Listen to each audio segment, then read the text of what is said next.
Hi అండి, అందరికీ నమస్తే. నేను Renuka. Welcome to Renuka garden kitchen. ఈరోజు రెసిపీ వచ్చేసి మసాలా కాకరకాయ. ఇది హెల్త్కి చాలా మంచిది, మనం ఇంట్లో ఈజీగా చేసుకోవచ్చు. ఇప్పుడు వీటిని ఎలా తయారు చేసుకోవాలో చూద్దాం.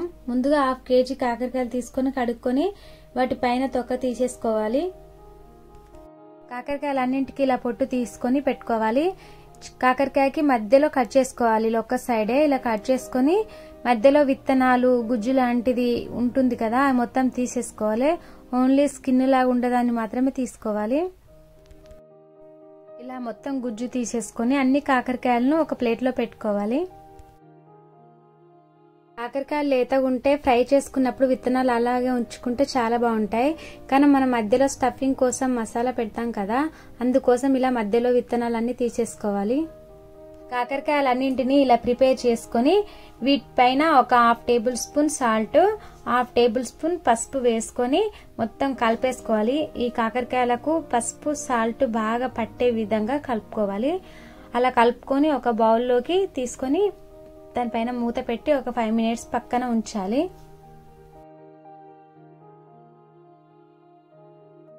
ఇప్పుడు స్టవ్ పై కడాయి పెట్టుకొని ఇందులో 2 టేబుల్ స్పూన్ల మినప్పప్పు, 2 టేబుల్ స్పూన్ల శనగపప్పు, 1 టేబుల్ స్పూన్ ధనియాలు, 1/2 టేబుల్ స్పూన్ జీలకర్ర వేసుకోవాలి. ఇందులో కొన్ని వెల్లుల్లి రెబ్బలను వేసుకోవాలి. స్టవ్ను మీడియం ఫ్లేమ్లో పెట్టి వీటిని వేయించుకోవాలి. వీటిని కాసేపు దూరగా వేయించుకోవాలి. మనం వేగేటప్పుడు మంచి స్మెల్ వస్తుంది కదా, కొంచెం స్మెల్ వచ్చేంత వరకు వేయించుకోవాలి, బాగా వేగకుండా. ఇలా వేయించుకున్న తర్వాత ఇందులో 2 టేబుల్ స్పూన్ల నువ్వులు వేసుకోవాలి. ఇందులో కొన్ని ఎండుమిరపకాయలు కూడా యాడ్ చేసుకోవాలి. మనం కారం ఎక్కువగా తిన్నట్లయితే కొంచెం ఎక్కువగా యాడ్ చేసుకోవాలి, కొంచెం తక్కువ తిన్నట్లయితే కొంచెం తక్కువ యాడ్ చేసుకుంటే మంచిది. ఇలా కొంచెం దూరగా వేగిన తర్వాత ఇందులో కొన్ని కరివేపాకు రెబ్బల్ని వేసుకోవాలి. మిడిల్ సైజు 2 ఆనియన్స్ తీసుకున్నాను, వాటిని ముక్కలుగా కట్ చేసుకొని వాటిని కూడా ఇందులో వేసుకొని వేయించుకోవాలి. ఇలా వేయించుకున్న తర్వాత వీటిని కంప్లీట్గా చల్లారనివ్వాలి. వీటిని మిక్సీ జార్లోకి తీసుకోవాలి. ఇందులో మన టేస్ట్కు సరిపడా సాల్ట్ వేసుకోవాలి. 1/2 టేబుల్ స్పూన్ వరకు పసుపు, ఒక నిమ్మకాయ సైజ్ అంతా చింతపండును తీసుకొని ఇందులో వేసి మిక్సీ పట్టుకోవాలి.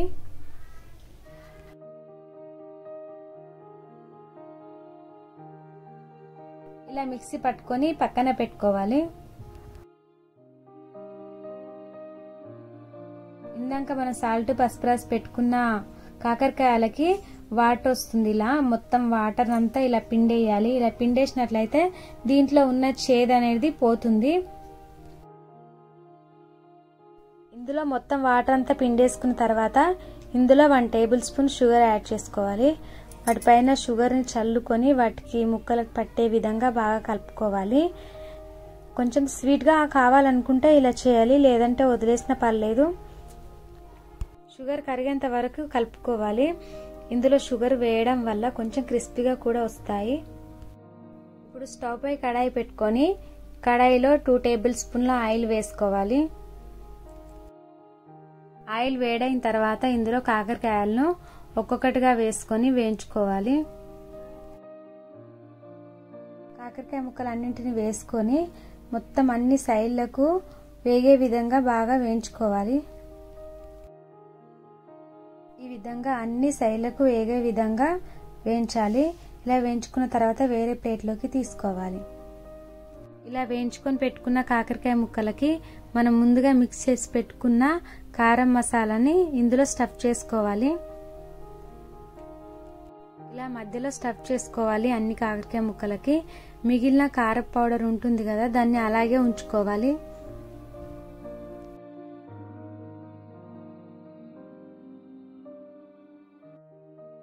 ఈ కాకరకాయ ముక్కలకి ఇలా స్టఫ్ చేసుకొని పెట్టుకోవాలి. కాకరకాయ ముక్కలన్నింటినీ ఇలా రెడీ చేసుకొని పెట్టుకోవాలి. అదే కడాయిలో మనం ఇంకో 2 టేబుల్ స్పూన్ల ఆయిల్ వేసుకోవాలి. ఇప్పుడు ఈ ఆయిల్లో కాకరకాయ ముక్కలన్నింటినీ వేసుకోవాలి.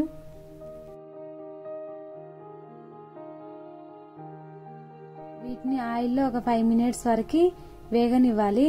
ఇవి మెల్లగా కదుపుకోవాలి వేగేటప్పుడు.